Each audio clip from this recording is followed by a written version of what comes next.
Hello, everybody, and welcome to tonight's program, and thank you so much for being here. I'm Marcia Eli. I come to you from the Center for Brooklyn History at the Brooklyn Public Library, and BPL Presents, the library's arts and culture team. Tonight, I am thrilled to welcome Imani Perry, author of the new book, South to America, A Journey Below the Mason-Dixon Line to Understand the Soul of a Nation. Perry makes the compelling case that for our country to move forward, we must understand the South. As Tayari Jones writes in the New York Times Review, any attempt to classify this amazing work, which straddles genres, kicks down the fourth wall, dances with poetry, engages with literary criticism, and flits from journalism to memoir to academic writing, well, that's a fool's errand and only undermines this insightful, ambitious, and moving project. Perry's conversation partner tonight is writer Nicole Chung. Before I introduce them more formally, I just want to give you a few quick notes. We're going to put a link in the chat to the website of a local Brooklyn bookstore, the community bookstore, so that you can easily, with a click or two, explore the book and purchase it if you're so inclined. I also want to make sure that you know that, like with all of our talks, you have the option to use closed captioning.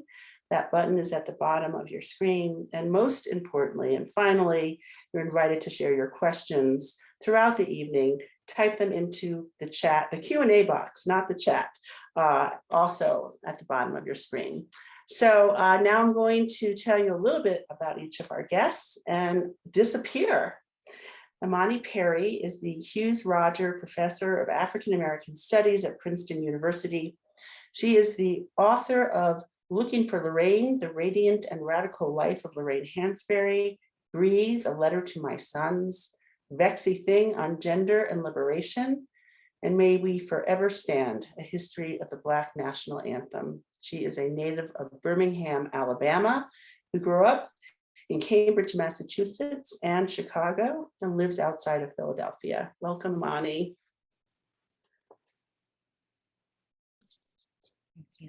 You're muted. Oh, thank you.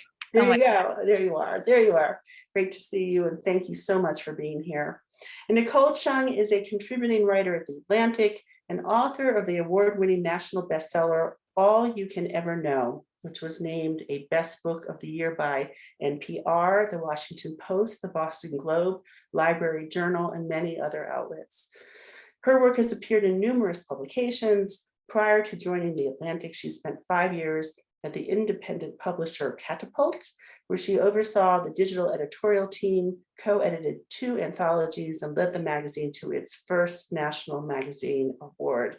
Welcome, Nicole. It's so great to have you two in conversation, and I am grateful and excited to hear what you are about to say. So I hand it off to you. Thank you, Marcia. Thank you to the Center for Brooklyn History and the Brooklyn Public Library. And thank you, Imani, for asking me to be in conversation tonight.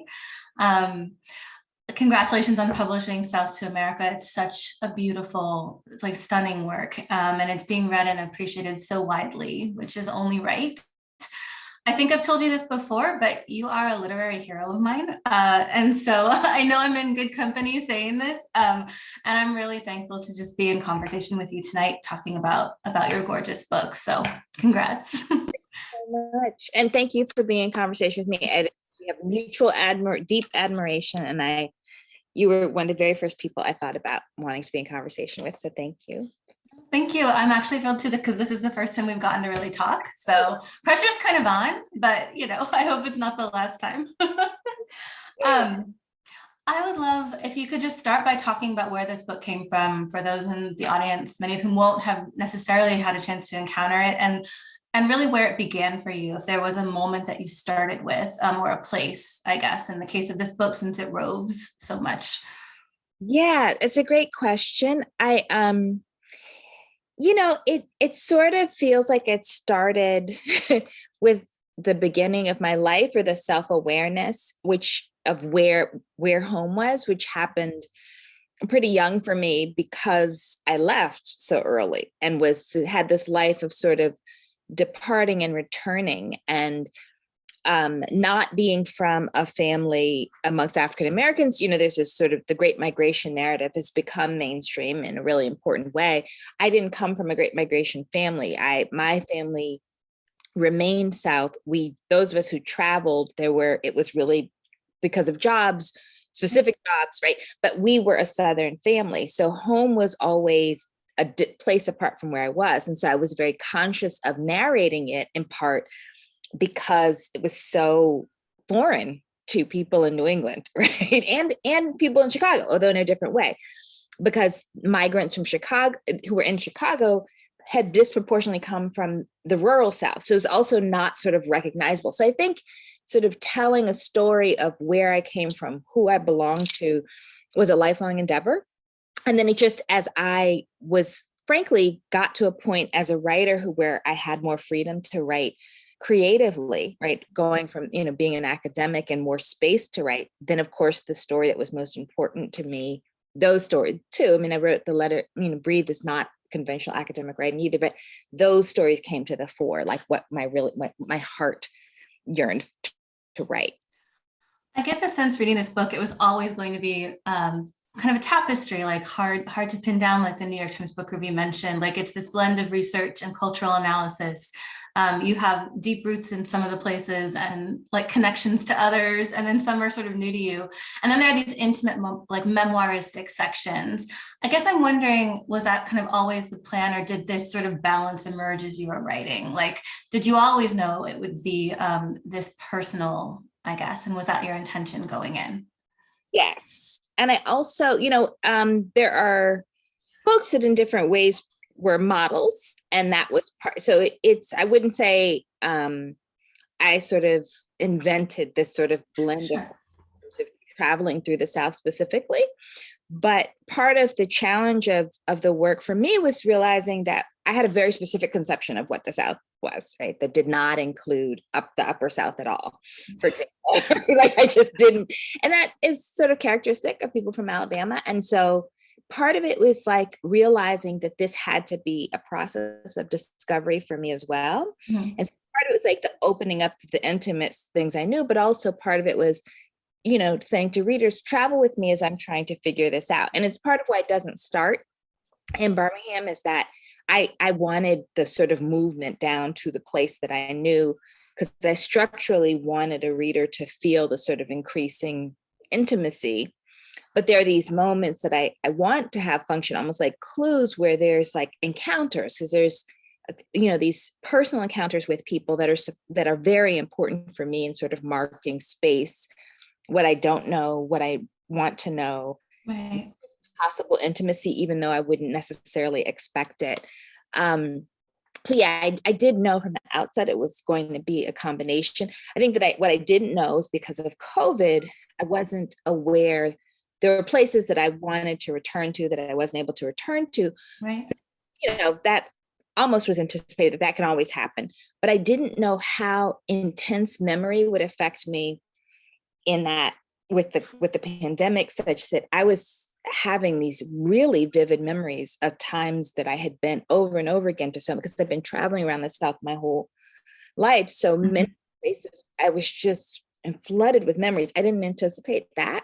Okay. So that was, that was interesting. And so that was a new kind of creative endeavor to like, how do you talk about a layering of experiences, That's so interesting that you experienced this flood of memory, even about places that you weren't able to go back to. And that was actually one of my questions, was like, in the process of this, whether traveling or the writing, once you've gathered everything and you're sitting with it, like, were there big surprises that emerged for you in crafting this narrative? And it sounds like maybe the memory flood was one surprise, but absolutely a surprise. I think how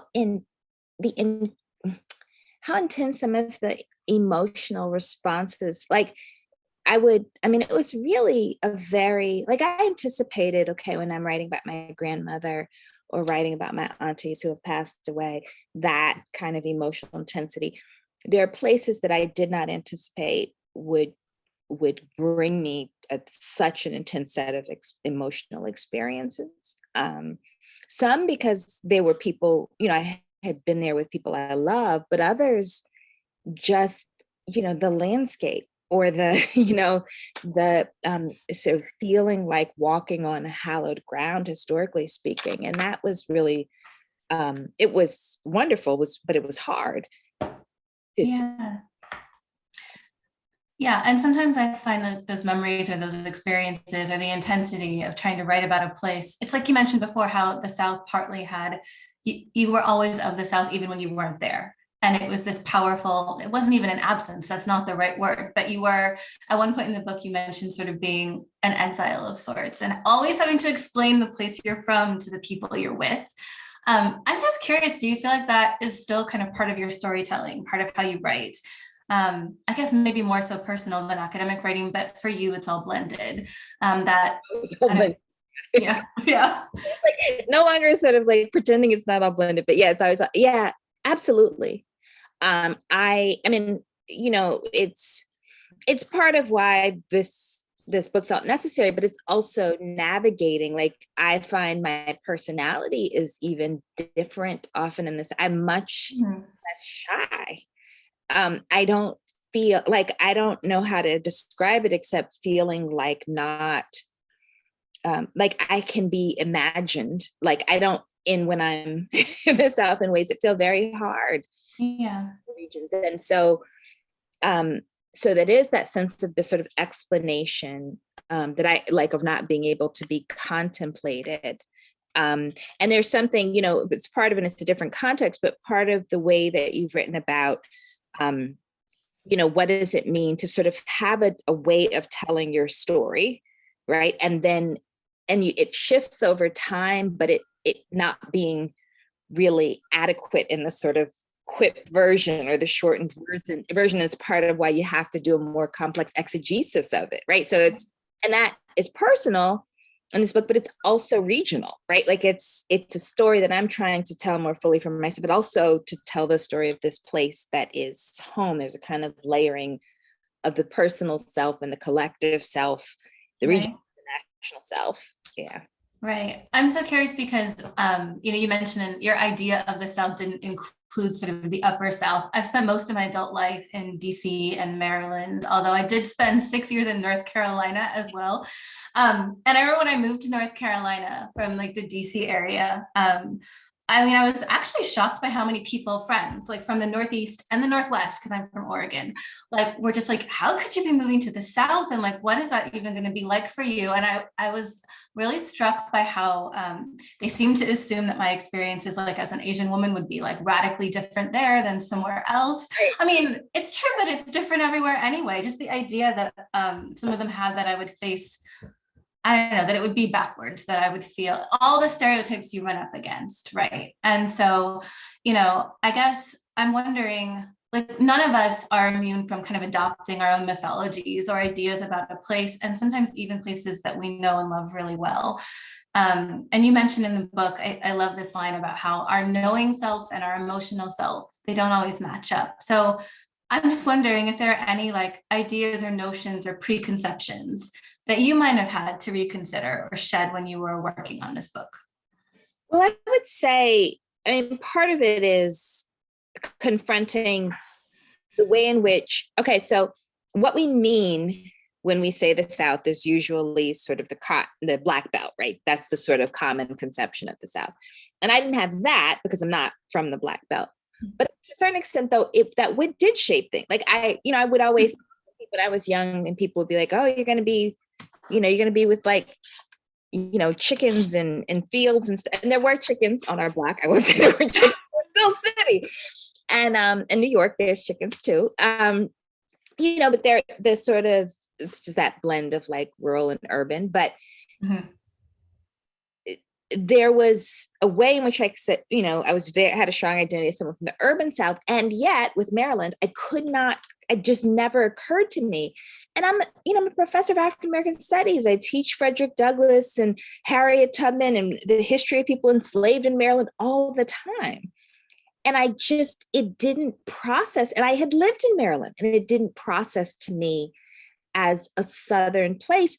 And so there is even the sort of general sensibility about what constitutes the South having to do with cotton in some sense was part of my concept, right? So that even in my critique, I still was participating in the same thing. And those kinds of experiences happened in so many different ways, right? It happened in a different way in New Orleans, as opposed to it happened in Arkansas, which I didn't ultimately write about in the book, but I'm hoping to revisit that Arkansas chapter as an article at some point. But there are these that are, or also Missouri, right? So it was a really important, I think, encounter with knowing and feeling and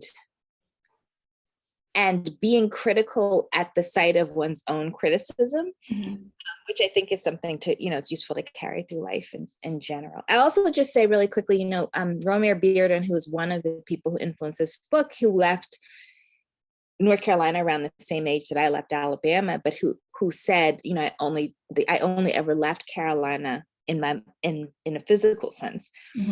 Oh, okay, right. That's why, he spent a life meditating on this place that he left when he was 3 years old. And, those sort of sensibilities, that is an affective thing. That's not an intellectual thing. It becomes something that you make intellectual, historical, analytical. You have to move outside of the pure emotional space. Right. And honestly, the physical separation is one of the things that sort of forces you to do that. I feel like a lot of us as writers spend like so much time looking back and like mining the past and trying to figure it out. Like, it's not just that we're obsessed with our history. It's like you hear the story one way and then you spend your life figuring out, is that the truth, right? And sometimes you need that separation to begin to see it. I mentioned I grew up in Oregon, with like a state with a deeply racist history. And yet, despite being a history nerd, like I never really learned anything about my state's exclusionary laws and how it was founded to be like a white Western utopia until I was in college on the other side of the country, like majoring in history. And please forgive me, but I'm gonna go on a rabbit hole. But like, I took a seminar on women in the American South in college as a history major, and our professor went around the room asking each of us where we were from.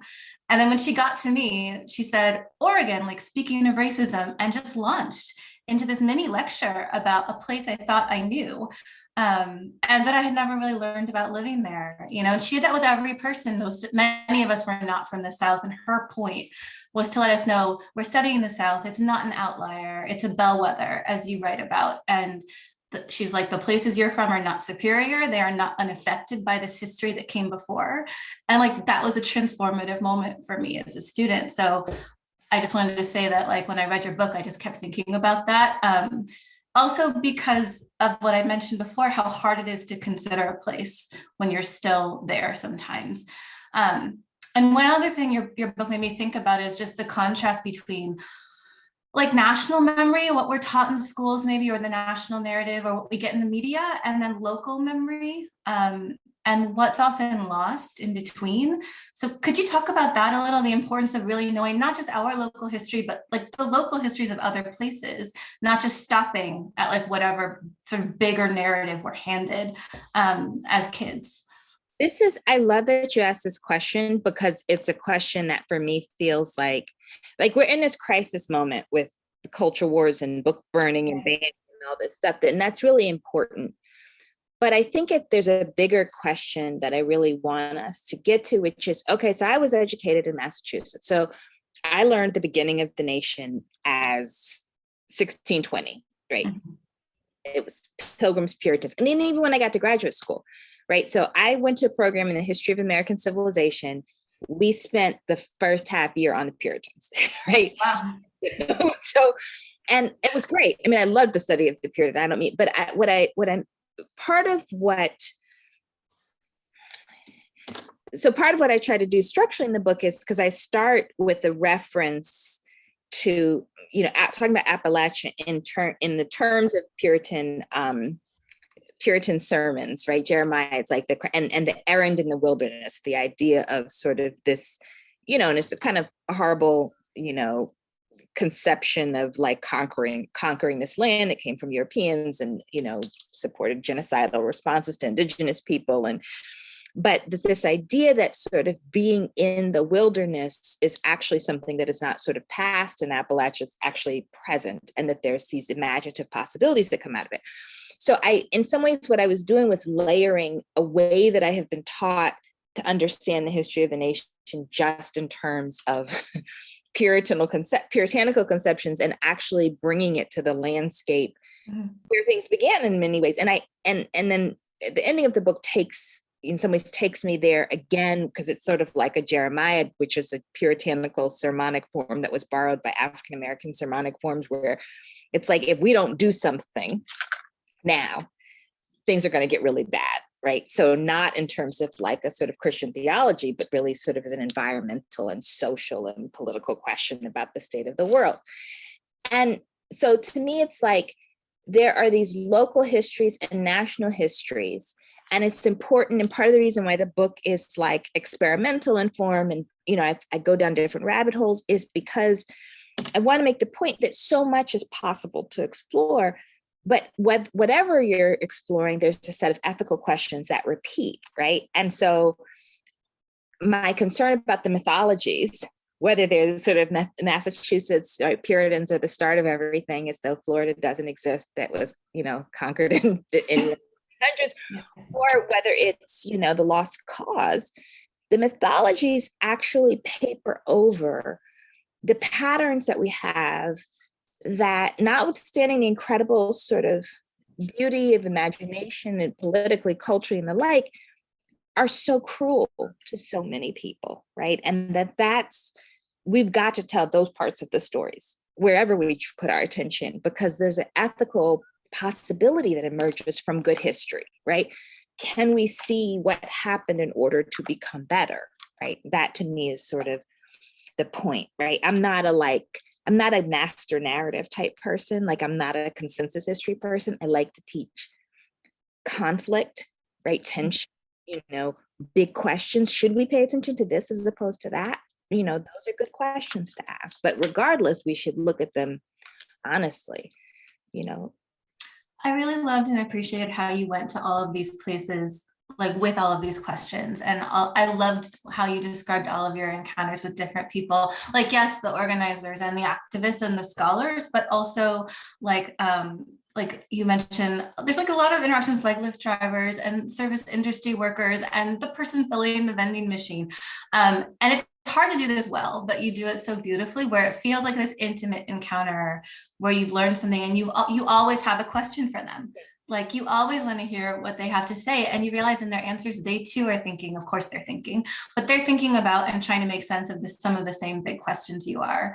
You know, it's so much like, because they are rooted in their communities. So I wanted to actually ask you about community and yours, because I also know a few of us managed to write books or do what you've done without that. Like, so whether it's your academic community or a literary community, or like family or chosen family, or one that overlaps, you know, are there some ways in which the communities that you're from and these places you're from inform and inspire your work, you know, beyond obviously shaping you deeply? And how does your like community input or encouragement like help you do this work and go these places and ask these questions? Yeah, I mean, I do think certainly that it's okay to just talk to folks in the South made it a lot easier to do this. Like, you know, that there was nobody felt I was being intrusive, but I was talking, you know, to whether it's Lyft drivers or folks like, it just is normal. And that definitely, and I think that's actually part of why the South has such this rich storytelling tradition, because it's okay to just talk to people, you know, and even encourage, and you're sort of strange if you don't just talk to folks, right? And it kind it's like the opposite in so many other places. Right. And there was this moment, it was years ago, my kids were small, and one of them, my older son, was like, "Oh, mom talks to everybody." And my auntie said, "Do you know why that is?" And my son was like, "Well, you know, Black people talk to everybody." And then she said, "No, it's because she's Southern." And it was so interesting, because from his perspective in Philly, he associated much more with sort of something racial, which is also an interesting thing about the book in general. But because I think part of what I'm opening up is how there are things that are often read as racial in a national context, which are very much regional, actually. But yeah, my community. I mean, certainly, everything that I've ever written is so centrally shaped by my grandmother. Every single thing, like questions that she raised, as a woman who, and things she thought about as a woman who, didn't complete high school, was one of the smartest people I ever met in my life, probably the smartest person I ever met in my life, sent 12 children to college, was a domestic labor, and then worked in respiratory therapy at the hospital, read the newspaper every day, and felt wholly, like, highly self-regarding. Like, she just understood, and she was unabashed, unflinching, talking about racism. She just had a kind of dignity that pushed me through all of my work, and having the courage to do the things that, I felt like there were strong messages I shouldn't do. So she's always on my shoulder, in a sense. I love that.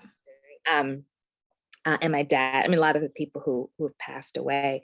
But I also think as a mother, this is for me, and I'd love to know if you agree with this experience, that as a person who does creative work, you have to figure out how to have it be, have it like kind of a complementary energy to the work of parenting and raising. Like, it's almost like you have to be in conversation with your children in a way that feels like it nurtures your work, and you have to be curious about them the way that you're curious about what you're doing on the page. Like, you have to be yourself and not be in tension with.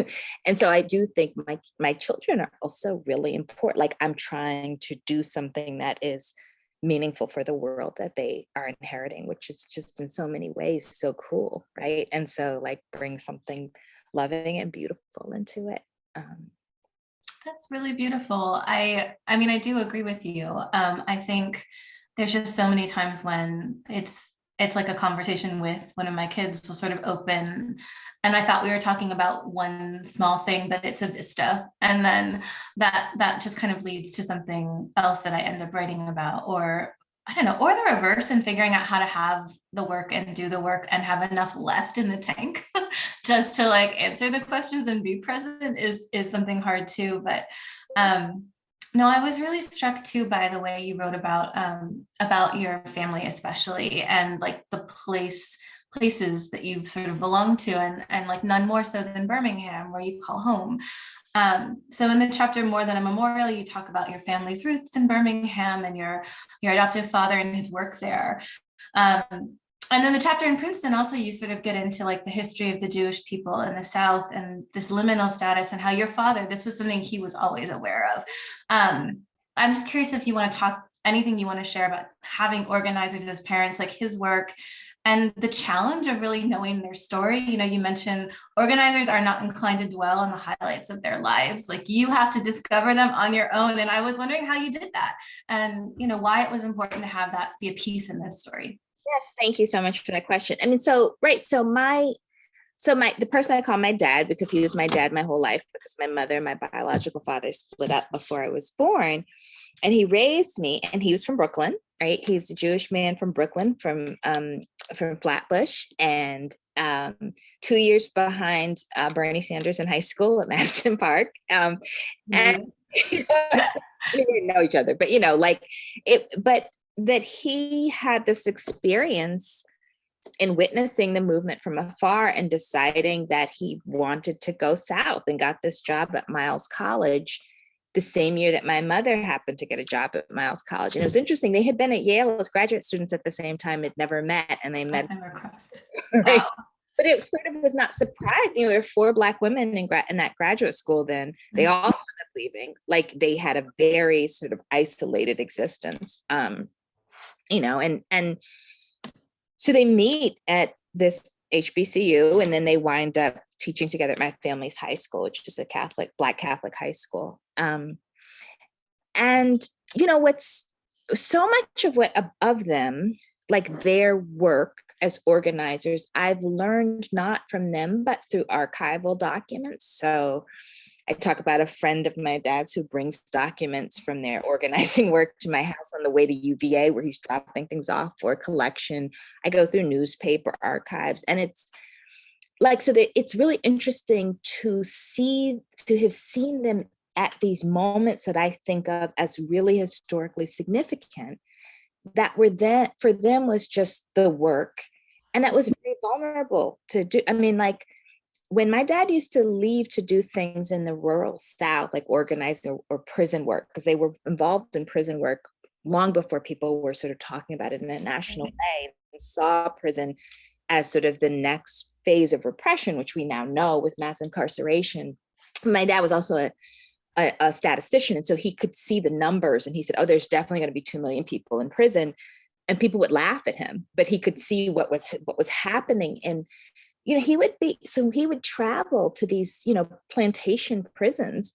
I mean, he would cry because he didn't know if he would make it back, right, to us. And there was a sense that, he understood how much of an outsider he was. And part of Jewish history in the South is there were moments in which, Jewish people were understood as part of the white South.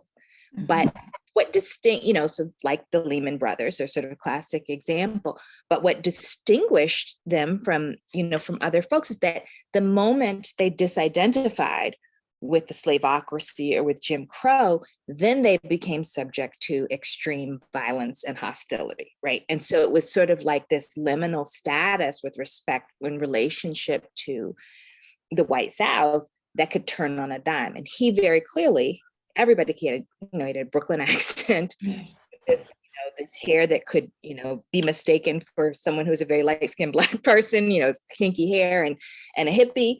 And so he was vulnerable. And he was a person who also was really fostered my sense of being identified as someone from Birmingham, and always wanted me to go back. He would say, you should spend the summers there, being as an adult, you should be like, and I think it's because he understood it was a place that would give me the fortitude to confront the challenges I would face in life. He was the person who would talk to me about, racism, sexism, like talk to me. These are the things that are going to come before you most explicitly from a very young age, right? So yeah, I mean, it's interesting. Someone who wasn't from the place was so important to me, cultivating a sense of being of that place. And also it was a place where he became an organizer. He became the person who had the values he would have. And that was important too. It's also why, and I, in some ways I talk about New Orleans as like a phantom limb, because that's where my biological father's family is from. Mm-hmm. And there's also a sense of it's like an unarticulated sense of connection, but one that also feels present, and that my mother was where she was before I was born, and it shapes the way she, so there's these sort of senses of, different degrees of connectedness to place.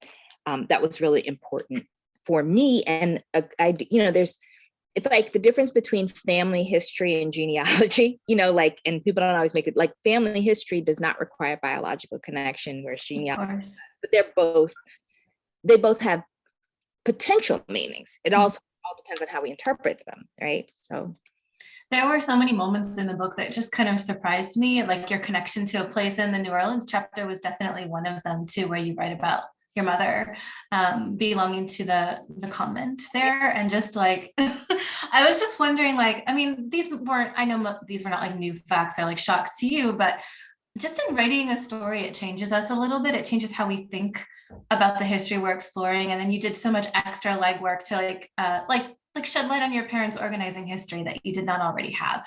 So I guess I'm just wondering if researching and writing and compiling these stories has changed or clarified like how you feel about different parts of your family history and your own story, like your family's story throughout the South.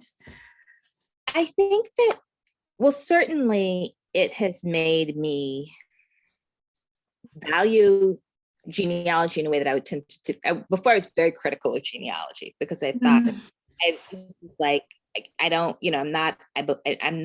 I'm very much against the fetishization of biological relation. I don't think that histories are for individuals as much as they are for groups of people, right? I much prefer history as something that we all can participate in, that these figures are for all of us, that having a relationship, biological relationship doesn't make them more meaningful.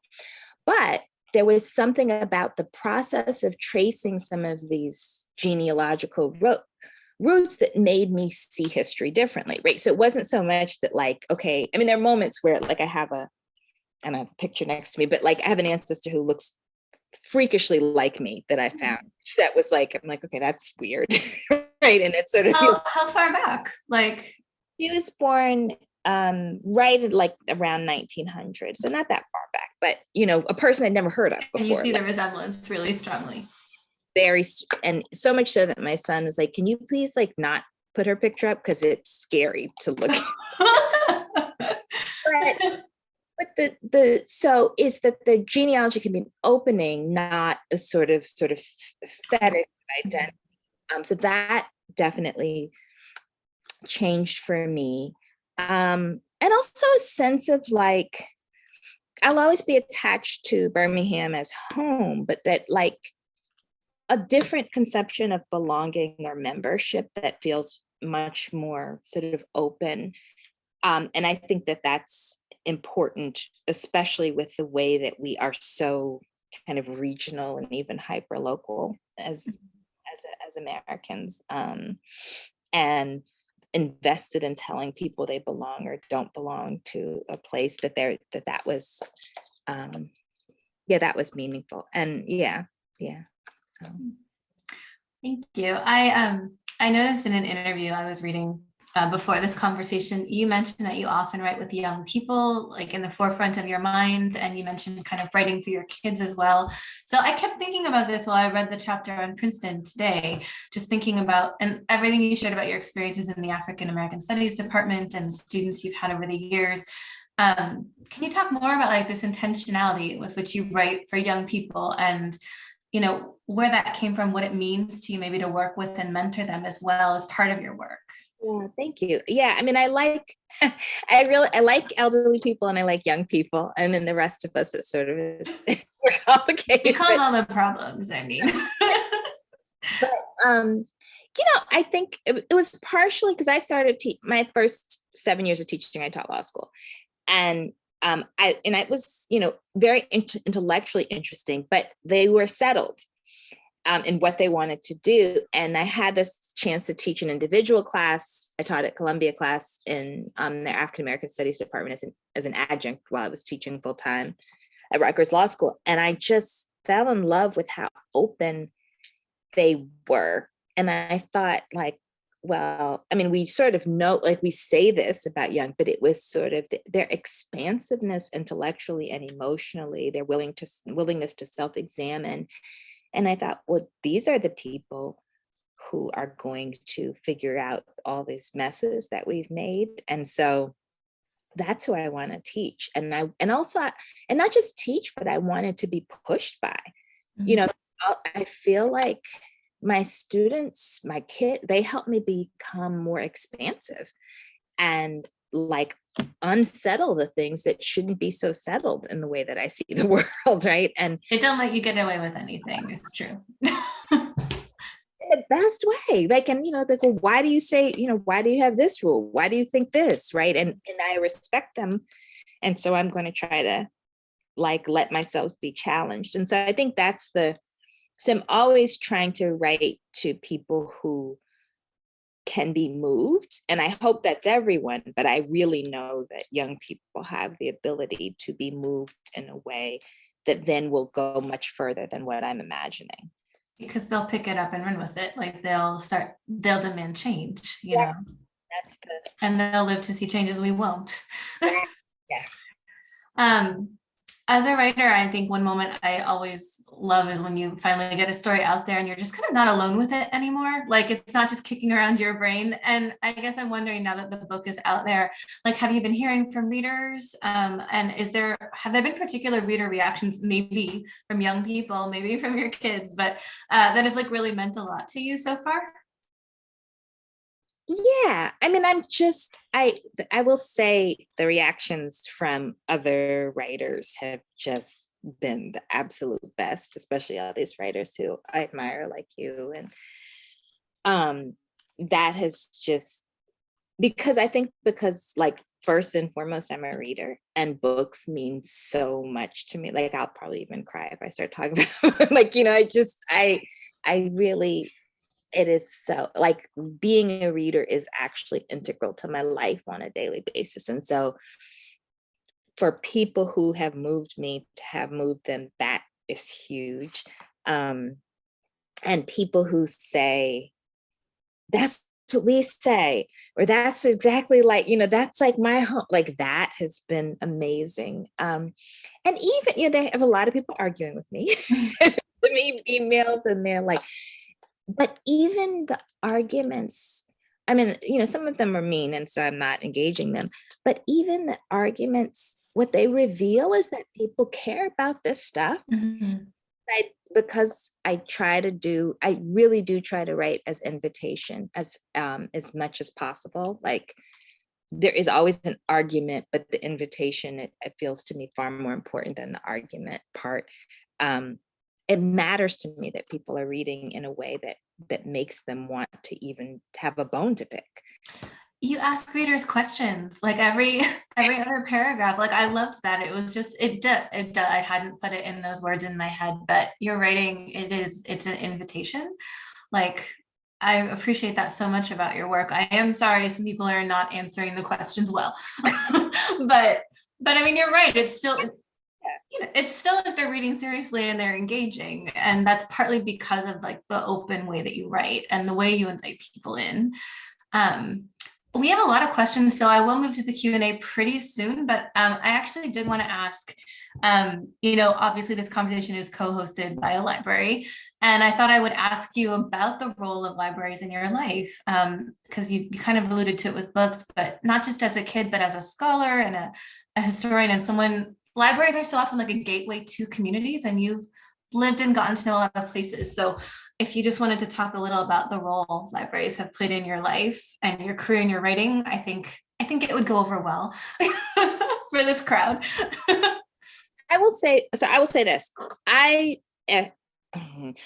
was not a good library goer when I was young because I had a hard time returning books when I was a kid. Relatable, so relatable. I was very attached, and also that was the one thing I could have. Like, even when we didn't have a lot of money, my parents would buy me books, right? But as an adult, libraries are so integral to everything. I am an archive hound. Like, I will, and so they like, so the Schomburg the folks who work there used to make fun of me and say I had joined the staff because I would literally do this. I would drop my kids at school. I would drive to New York. I would stay there in the archives until the last possible moment where I knew I wouldn't hit so much traffic so I could get back and pick them up. And I would do it day after day. And there's lots of libraries like that now, and they're not usually university libraries. Like, they're more often large public libraries, but the materials are just, and they're also places where people gather, and there's community, and you see the same faces, and they're open, and we have so few public spheres now that aren't digital, right. And it's so, yeah. And I love, like, once upon a time on Twitter, I saw someone complaining about people checking out his books from a library instead of buying them. And I was like, get my books at a library. Like, that's not, I want them to be accessible, and I want everybody to be able to read what I have to share if they want to, irrespective of whether they have however many dollars it costs. So I'm just... No, this is goofy, but I think the first time I saw my book as a library book, the plastic wrap and the Dewey Decimal Number, I think I got teary because libraries were that space for me. And it's what you said about how you want people to be able to find it. And that's like how so many people do. Okay, libraries are the best. Permanence. It has, like, they're there, right? Right. It's still honestly just it's just such a like thrill to know that. So, okay, thanks for indulging me with that question. And this has been wonderful. Thank you so much. I am going to ask some questions from the Q&A because there are many, and I'm sure they're good. But I might ask you a couple more as well. So, okay. Historically, for many, the West is often thought of as a defining place of America, Turner thesis. In your mind, what distinguishes the South from the West, and how does that change the narrative of American history?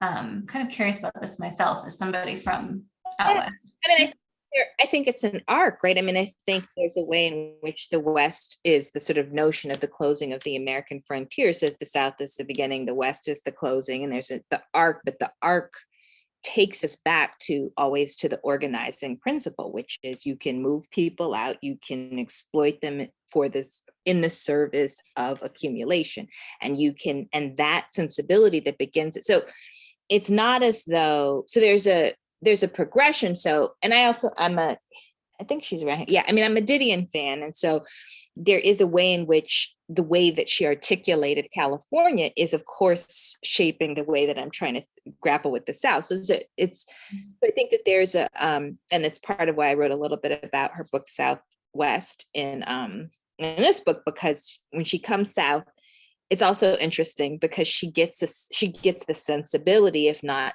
the detail. And I think that that's, part of what happens when we try to encounter places, right? We're like, we can kind of get them, but if we don't really know them that well, we don't. And it certainly happened to me.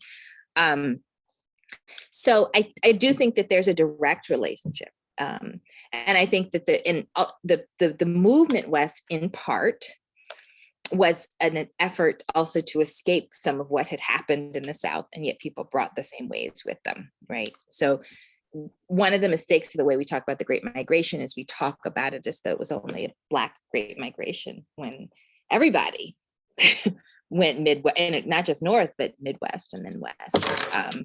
They were trying to escape the conditions, but the same kind of violence persisted. Another question, and you just mentioned Didion, but this person wants to know some of your book's ancestors in terms of form. So when you talk about models of blended travel and memoir, like what else influenced you? Definitely Albert Murray's South to a Very Old Place, Du Bois's Souls of Black Folk, Naipaul's A Turn in the South. Because there are all these works that are sort of research and encounter, and they include personal reflection and intimate relationships, but also move that, especially Souls of Black Folk. And for people who may be familiar with Du Bois, but not all the details. So it's a 1903 book. It came out of Atlantic Essays initially. And he, Du Bois is the first Black person to get a PhD from Harvard, and was from Great Barrington, Massachusetts, but goes south to develop a sense of racial identity, and first to Nashville, and then to the Black Belt, and then to Atlanta. And so for him, the South is a sort of unfamiliar encounter in adulthood. And whereas for someone like Albert Murray, who was from Alabama, and then went up to New York, it was a return. Also, Baldwin's Evidence of Things Not Seen, where he's with us. So there's this whole tradition of sort of trying to figure out, well, what is this place that is in some sense a homeland, in some sense an origin point. Naipaul was really interesting because he was not familiar with the South, and I was fascinated by how much more gentle he was with Southerners than he was with Trinidadians, his own people. I was just fascinated and how astute he was, both in seeing the distinctiveness, but also this cultural similarities between the Caribbean and the Southern United States. And so, so there's a bunch of them, the precursors. Let's see. Another question. Charles Bill advocated a second Great Migration from Black people to return to the South to consolidate Black power. Progressives have focused efforts on turning Southern red states blue or purple, but we're seeing an attack on voting rights and gerrymandering across the South to dilute Black voting power. And then the question is, what do you think the South will be like in 50 years, I think, given this context? It's an interesting question. It is an interesting question. I don't think that the reverse migration has been going on for quite some time. It's not likely to change the political landscape outside of certain states. I mean, we can see things are changing in Georgia and Texas Alabama is not going to change the next, and it has to do with where people reverse migrate to. So, right. So it's not just people are moving. And again, it's not just Black people. People in general are moving to Southern metropolises, right? Because they have a lower cost of living, because they have some economic growth. I mean, it's the way people always move, because it's for those reasons wherever they move, right? It's, and I actually am not a particular advocate of it as a political strategy. I mean, I think it's an interesting sort of thought experiment, but I think the reality is that we have problems when it comes to representation, period, everywhere. There's an attack on voting rights, but there's also a failure to adequately represent constituencies across the board in this country, right? Where elected officials on both sides of the aisle are advocating things that are not consistent often with what their constituencies want, because they're so beholden to large, big money donors and corporations and the like. So for me, wherever we are, we have to think about questions of representation. That absolutely takes us back to the history of the South, though, of course, because it's the place where the idea of sort of failed representation begins, whether we're talking about the 3/5 compromise or, the landed gentry of the South and the idea that they could make political decisions and move people about. The Federalist Papers, the 10 of the first 12 presidents, this all comes out of this regional history. So I guess my point is I'm not as interested about where people are, but if we look at those sort of original failures, it should tell us something about how we need to reshape our idea of what democracy can and should be. You write about this so beautifully in several chapters, just how people are disenfranchised by all sorts of things. And you write about gentrification in DC and other places. The point is we need to reimagine what participation actually looks like, and enfranchisement. I thought it was just such an important and beautifully made point in your book. Let's see. Another question is, sorry, there's many, so I'm going to combine a couple. One person wanted to know some examples of questions your grandmother used to raise, because you mentioned her, and then also how being a parent informs the questions that you ask as a writer. Oh, so good. So for example, my grandmother, and particularly when she was at the end of her life, she would talk to doctors very frankly, and she would say things like, are you going to give me, are you going to pay attention to my health, or are you going to not, because I'm old and Black? She would, these very questions, and not be intimidated. She wanted to know, her approach she was so resourceful, right? So she wanted to figure out how to get to an end. She just focused on the end. She did not focus on impediments. She's focused on how to work your way around to get to the conclusion that you wanted to.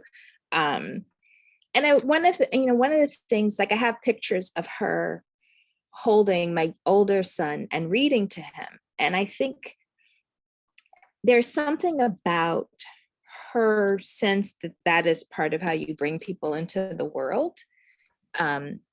It certainly has an impact on, my mother was the same way, but it's there's a sort of this sense that is an important part of care, in addition to the fact that her bathwater was always the perfect temperature, that she would do, and that she made sure that the things that I like to eat were always in the house when I read, that kind of attentiveness, but also to mind how you brought people into the world. I think that kind of question as a parent, how do I bring this person into the world in a way, not how do I create a particular kind of person, but how do I usher them into the world? Definitely, shapes everything as I do as a parent. Yeah. It's beautiful. Here's a question from someone who lives in San Antonio, although they've spent most of their life in the West and East Coasts. Texas is totally different than anywhere they've lived, and they're curious whether you think of Texas as the South. Oh, that's a great question. Now I do. East Texas, but also I will say this, but Texas is different from itself, right? San Antonio, Dallas, Houston, they're all so awesome. They're so, I mean, Texas is like Florida, a place that's also a nation unto itself. And that, but what I like and why it's interesting, I end in Texas. So it's not one of the chapters, but the very end of the book is in Houston. But part of why it's important to me, I spent much more time reading and thinking about time in Texas than I wrote about it. But it's one of those places, and I thought a lot about I-10, that interstate, as a place that took people going west, even before it was I-10. But you know, it's one of those places where the empires converged in the age of conquest, the age of discovery, whatever you want to call it. And that's really interesting, right? Because people want to tell US history as a British history. And I think you don't understand the story of the country if you tell it that way, right? So you have to think about Spain, you have to think about France, you have to think about not just, you know, the Revolutionary War, but also the War of 1812 and the, you know, and all of these, and not, you know, in Louisiana Purchase, all of these negotiations, because they still shape how things function, right? And so all that history of, like, you know, whether Texas was going to secede, the Alamo, the, you know, the Civil, all those things you don't get unless you understand it as a crossroads of imperial imagination. So, so I do think of it as part of the South, but I think it's also its own thing too, you know. I think we have time for one more audience question, and so I will go ahead and ask that, and then I will kick it back to Marcia. But thank you again so much, Imani, for just your generosity and for this beautiful book and for teaching us truly. Like it's just been a gift to get to talk to you. So thank you. Yeah. But the question is, what did you learn about yourself while working on this book? Oh, I learned that I should have been telling stories in my own way all along. And that the best thing I can do. So, okay, so this, I have, when I'm not doing like TV things, like, because I don't really like to have pictures of my book up, I put up Jack Whitten's notes from the Woodshed and said he was a visual artist, and he was from Bessemer, right next to Birmingham, and he used to make tiles out of paint, out of acrylic paint, and then sort of layer them on canvases. And I like to read his book because over and over again, because he talks about all the times where he, you know, he didn't have any money, or he applied for the Guggenheim like 8 times and didn't get it, and he was struggling. And you know, he's one of the greatest visual artists of the 20th century now. But I always think, as I'm reading those pages, that the thing that means so much to me about him as an artist is that he kept doing the thing that he felt he was supposed to do. He followed his vision. And had he not done that, I wouldn't have had him as someone to inspire me. And so it's this lesson that, you know, all of those experiences of disappointment, of not being able to sort of get a hold to a public, even in those moments, he stayed sincere to what he was called to do. And so this book was a moment like that for me, and I'm not going back. So that's what I learned for myself. Thank you so much. I'm so grateful to be a reader and to have gotten to talk with you. And congratulations again. Thank you so much. I'm going to Marcia. Hi, Marcia. I don't even know where to start to thank you both. Thank you for this spectacular conversation. Thank you for exploring so many ideas and sharing so many personal stories. Thank you for the nice things you said about libraries. Thank you for writing for us. Thank you for your work. It was really a joy to hear this conversation. I want to let everybody know that it's been recorded and it will be on our YouTube page tomorrow. And I think the link will be going up, and that I hope that you'll explore the other programs we have coming down the pike. We're actually going to talk about our country in a very different way soon with Barbara Walter, who wrote the book How Civil Wars Start, another important conversation. So please come back and be with us then too. But truly, I don't even have the words to thank you both for this really extraordinary exchange. So thank you. That's all I can say. And to everybody for coming, and wishing everybody a very good night.